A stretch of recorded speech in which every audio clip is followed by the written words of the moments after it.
Hi, my name is Roy and welcome to Kick of Legend. In this video series, I'd like to add some technical finesse to your training and perhaps give you some more interesting combinations and striking ideas to keep your workouts more engaging. I feel that a lot of students, especially as they're just getting to the end of the beginner phase, start to lose interest because they're stuck doing the same combinations over and over again.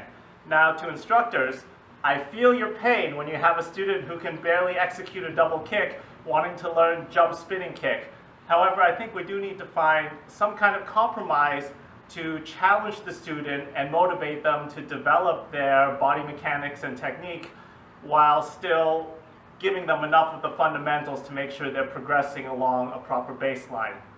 I'd also want this video series to help cardio-kickboxers perhaps make some adjustments to their training so that maybe you're working out at a great place and there's a very good instructor who's helping you get in shape, but by just adjusting some of your own technique, you can make your workouts a little bit more technically satisfying while still staying in an environment you're more comfortable with.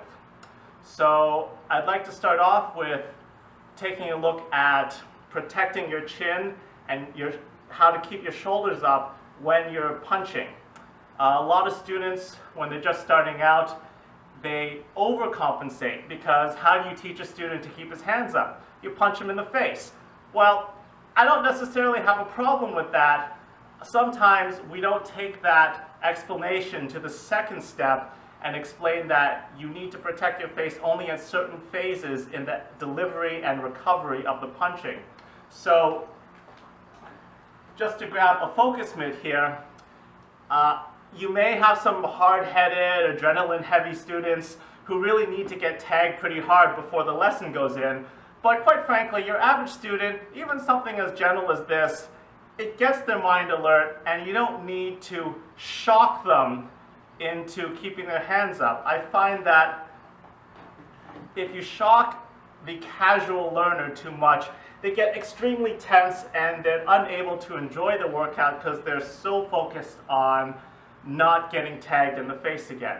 So I will right now review the basic idea of keeping your hands up and protecting your chin as you deliver and recover from punches, and then just make some comments on how to develop this in a training scenario.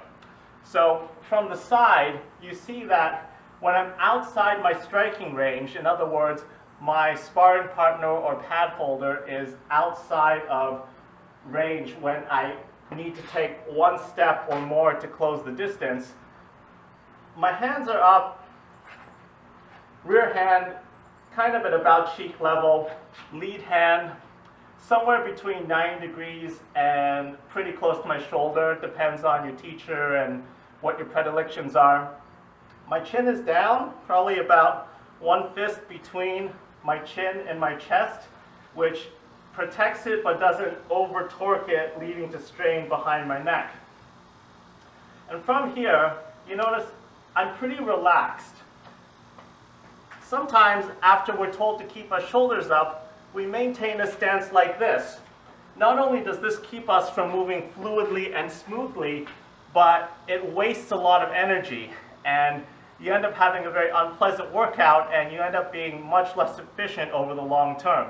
So when you're outside the striking distance, I'd like you to keep in mind that you can keep your shoulders down because unless that person moves at the speed of sound, you're relatively safe.